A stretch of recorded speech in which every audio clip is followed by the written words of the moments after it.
What do you imagine when you think of South Florida?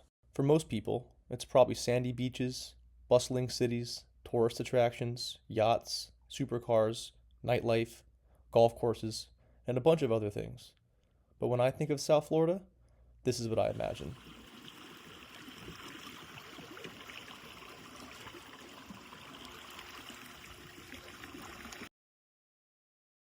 South Florida was once full of beautiful natural rivers, hundreds of them in fact. But most of these once free-flowing rivers have now been dammed and channelized and converted into canals. Unfortunately for the native species that live in and around the few remaining natural rivers, there are a myriad of environmental stressors that they face. Nutrient pollution caused by excess nitrogen and phosphorus from fertilizers, septic systems, and wastewater lead to algae blooms and low oxygen, which causes fish kills. Agricultural runoff in the form of pesticides, herbicides, and animal waste enter waterways, which alters water chemistry and harms aquatic life. Oil, heavy metals, plastics, and debris washing off from roads and towns also negatively affect these rivers. In addition, dozens of invasive species have been introduced to the state, and they feed on and outcompete native species. And out of all the stressors, the most obvious to the human eye is habitat destruction. Florida loses nearly 100,000 acres of natural forest a year, so that urban sprawl can occur. Shopping centers, roads, and housing are being built on this land at an unbelievably rapid rate. The southwest coast of Florida in particular is nearly unrecognizable in some areas. Just in the last 5 years, it has changed so drastically that this new urbanization makes it look like a completely different state. Considering all these factors that are impacting Florida's native wildlife, I decided to go out and attempt to fish and film on one of Florida's remaining natural rivers. I'm currently on my way to go meet up with my really good friends Eric and Kai. We're going to be fishing one of the last remaining natural rivers in the southern half of the state. We're going to be using the kayaks to get to the more remote parts of this river, and we're going to target multiple species of native fish, but there's one in particular that I consider the crown jewel of all native fish in Florida. Let's see what happens. All right, well, couldn't even do an intro. We're in an unbelievable spot right now. I just took one cast, hit the water. 30 seconds later, got it.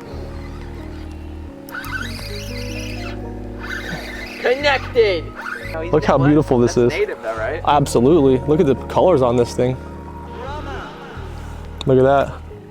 Unbelievable fish. It's actually a beautiful specimen. It is a great one. Oh yeah. Another one. Oh, the jump.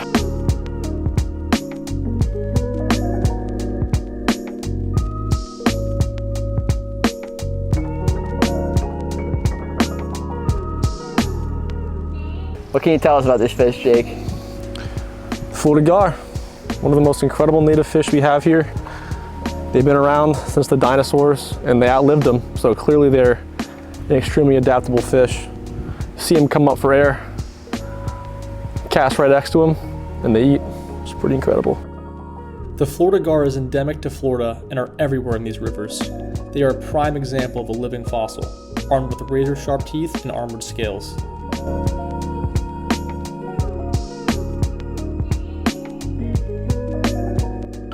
Wow, that's sick. That's a nice one. Yeah, it is. I felt the head shake. Wow. Nice, dude. Look at that fish. Beauty. Tell us a little about this one, bro. This is another dinosaur. It's called the bowfin. Oh! There we go. Another air-breathing fish. Bowfin, aka mudfish. Another amazing fish that has outlasted the dinosaurs here in Florida. Like gar, the primitive bowfin has been around for over 100 million years. They have bone-crunching jaws and can gird up to 40 inches and 20 pounds.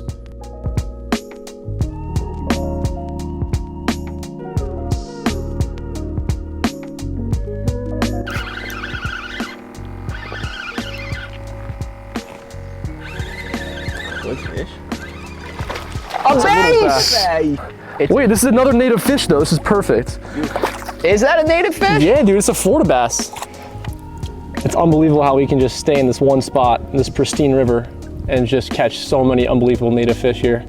This is the Florida bass. A few years ago, they actually re-described this as a different species. It used to be a largemouth bass, but now they're saying that this is its own species of fish, only found native here in Florida. Such a cool fish. Probably get a bigger one today, I assume. You assumed right. That was wonderful.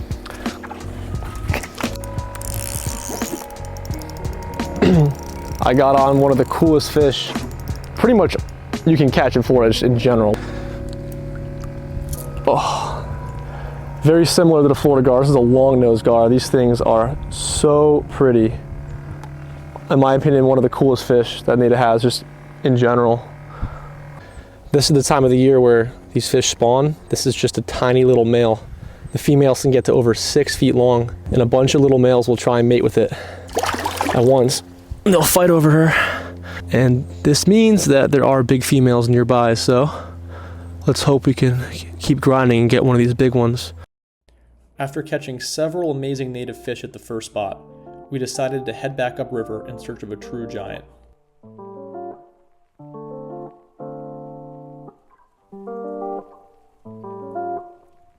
With an hour left of the day, I hooked something massive on a light setup.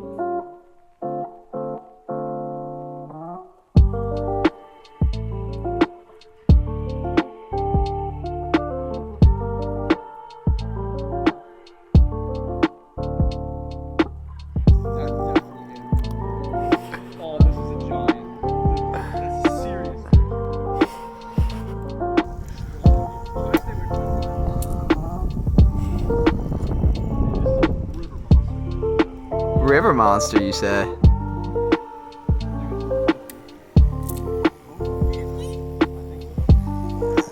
Uh-oh. Uh-oh.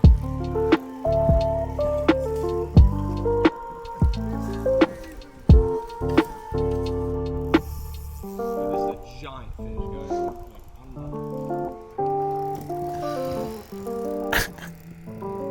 It's taking me all the way up. Is it going upstream right now? Yeah. Insane. Yeah.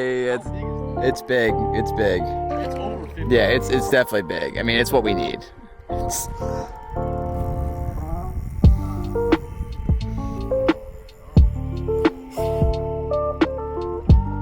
The fish towed me nearly 200 yards upriver against the current. After a nearly 10-minute fight, I was finally able to get my hands on her.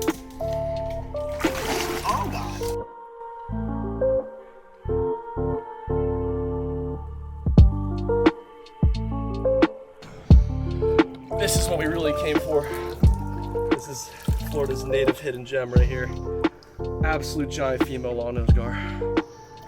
Caught a couple little males earlier. This is what we came for though. This is a true living dinosaur right here. They get even bigger than this. The long-nosed gar is a symbol of the resilience of Florida's native wildlife.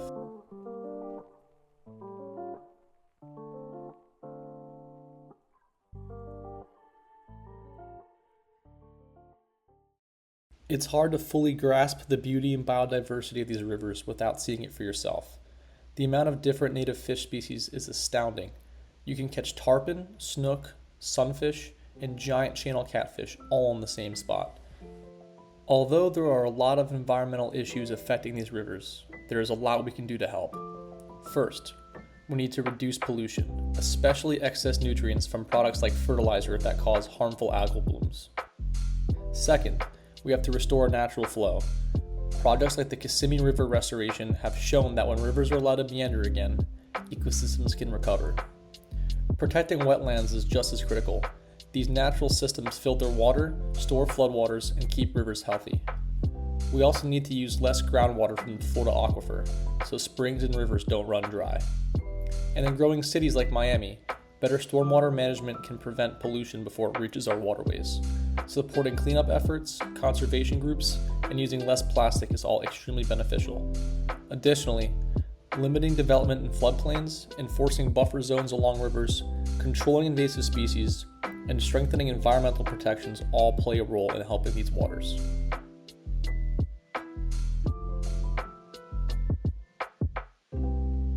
In Florida, everything is connected: rivers, wetlands, and groundwater. A river can take millennia to shape, but only decades to destroy. A piece of history gone in the blink of an eye. As humans, it is our goal to protect these natural areas, because once they're gone for good.